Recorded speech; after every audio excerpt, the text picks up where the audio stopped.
The Bible is filled with mysteries that raise questions that often have no clear answers. During this session, we will talk about the Nephilim, mysterious beings who certainly existed in history. What does the Bible say about these beings? What is the scientific position regarding their existence? If these questions spark your curiosity, stay with us as we explore this fascinating subject during this moment of discovery and edification.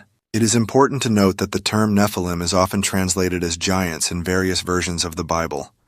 The term first appears in Genesis 6 verse 4, where it is written, "The Nephilim were on the earth in those days, and also afterward, when the sons of God went to the daughters of humans and had children by them. They were the heroes of old, men of renown." This passage suggests that the Nephilim were a formidable and somewhat enigmatic group existing in the antediluvian world.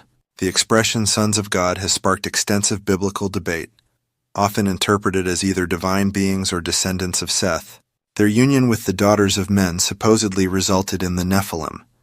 Moreover, the Nephilim reappear in the book of Numbers.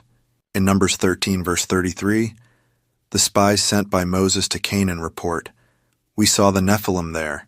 The descendants of Anak come from the Nephilim.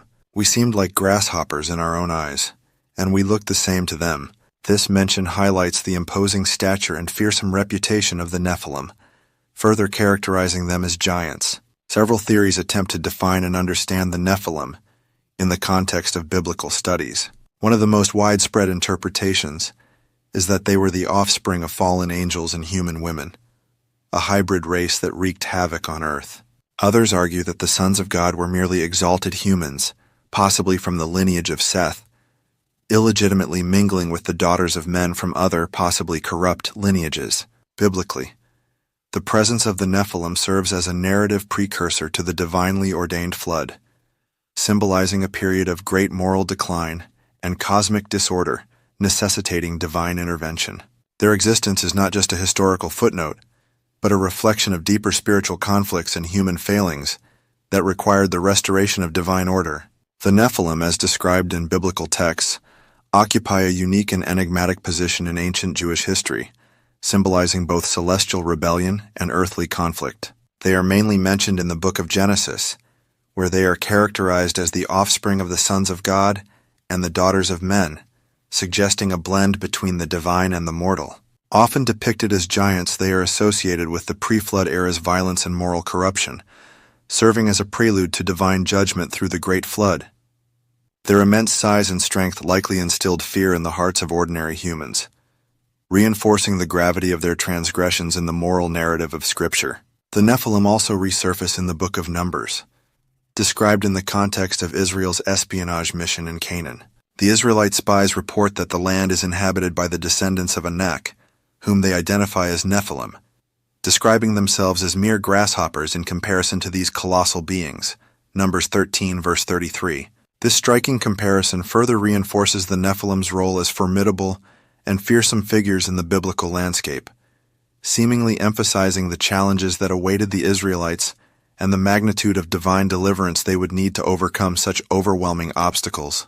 As a lesson, the presence of the Nephilim highlights themes of divine retribution and the boundaries set by God between different orders of creation. Their story underscores a disruption in the divinely established order, prompting the Creator to take corrective measures. The existence of the Nephilim raises intriguing questions about the nature of sin, rebellion, and the consequences of transgressing divine boundaries. Their history serves as a powerful reminder of the perpetual struggle between the celestial and the terrestrial, between the world of men and the world of the divine. The Nephilim, as enigmatic as they are in biblical scriptures, also find intriguing mentions in several other ancient texts, offering additional yet varied insights into their existence and characteristics. The Book of Enoch, a non-canonical Jewish text, provides a substantial account of the Nephilim. According to this apocryphal work, the Nephilim were the offspring of the Watchers, a group of fallen angels who descended to earth and took human wives. The Book of Enoch elaborates on their depiction as giants endowed with immense strength and notorious for their transgressions and moral decay, which led to widespread destruction and chaos, ultimately provoking divine intervention through the flood to cleanse the earth. Similarly, the Book of Jubilees, another ancient Jewish text, echoes these themes, portraying the Nephilim as the offspring of celestial beings and human women whose existence disrupted the world through their belligerence and tyranny. Additionally, some texts refer to characters who bear striking resemblances to the Nephilim, further cementing their place in the broader tapestry of ancient mythological and religious literature. Beyond Jewish apocryphal writings, traces of the Nephilim narrative can be identified in the mythologies of neighboring cultures. For instance, the Sumerian epic of Gilgamesh references demigods and beings of colossal stature, establishing possible parallels with the Nephilim. The pervasive image of giants and divine human offspring in these stories suggests a shared cultural myth that transcends individual historical and religious boundaries. It is essential to note that while these texts provide additional perspectives, they are not universally accepted within mainstream Christian or Jewish teachings. The canonical scriptures, particularly the Hebrew Bible, remain the primary source, and interpretations often vary among scholars and religious traditions. Nevertheless, the recurring motif of the Nephilim in various ancient writings underscores their profound impact on collective imagination and historical discourse. The connection between the Nephilim and fallen angels has long been a subject of biblical debate and curiosity, navigating the complex paths of biblical interpretation and ancient history. In Genesis 6 verse 1-4, the Bible states that the sons of God saw that the daughters of humans were beautiful and took them as wives, which supposedly led to the birth of the Nephilim. This passage has been interpreted by many scholars and theologians as implying a union between divine beings and human women. The expression sons of God is often associated with fallen angels, celestial entities who rebelled against God and subsequently fell into disgrace. Thus, the offspring of these unions, the Nephilim, are depicted as extraordinary beings of immense strength and size. This interpretation is supported by texts from other ancient sources, such as the Book of Enoch, which discusses the rebellious nature of these angels, called the Watchers, and their interactions with humans. However, these texts are considered apocryphal and are not included in the canonical Bible, leaving their theological weight open to interpretation. From a doctrinal perspective, different Christian denominations have varying views on this matter.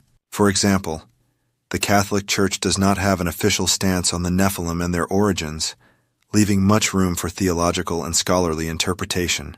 Conversely, some Protestant traditions accept the fallen angel theory, while others prefer the Sethite view, which suggests that the sons of God were descendants of Seth, a righteous lineage that intermarried with the daughters of men, believed to be from the sinful lineage of Cain.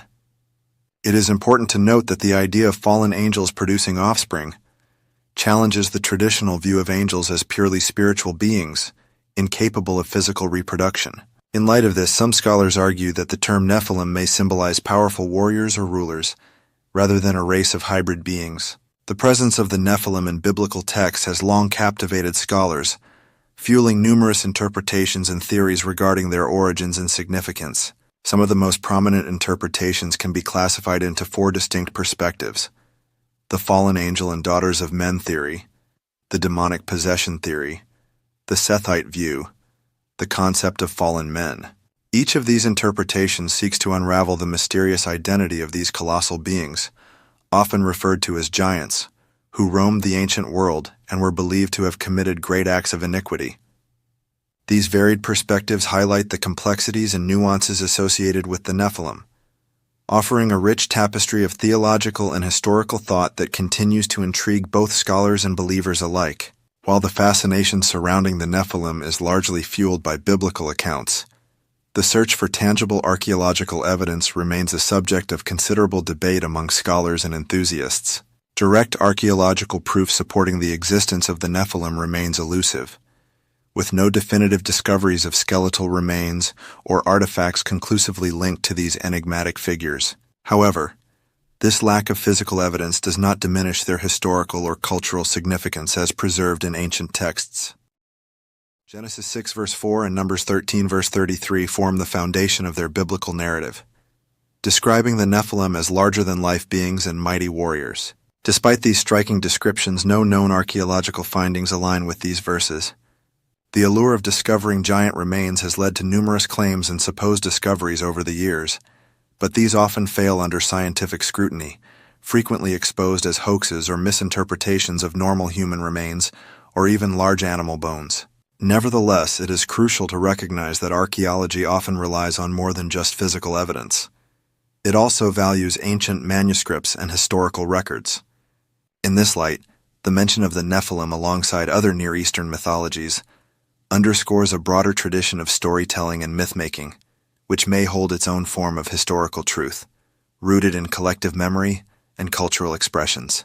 While modern archaeology has not proven the Nephilim to be physical entities, their presence in biblical and possibly extra-biblical literature provides valuable insights into ancient worldviews and humanity's tendency to use mythological archetypes. Therefore, the study of the Nephilim is less about unearthing physical giants and more about understanding the intersection of theology, mythology, and ancient history.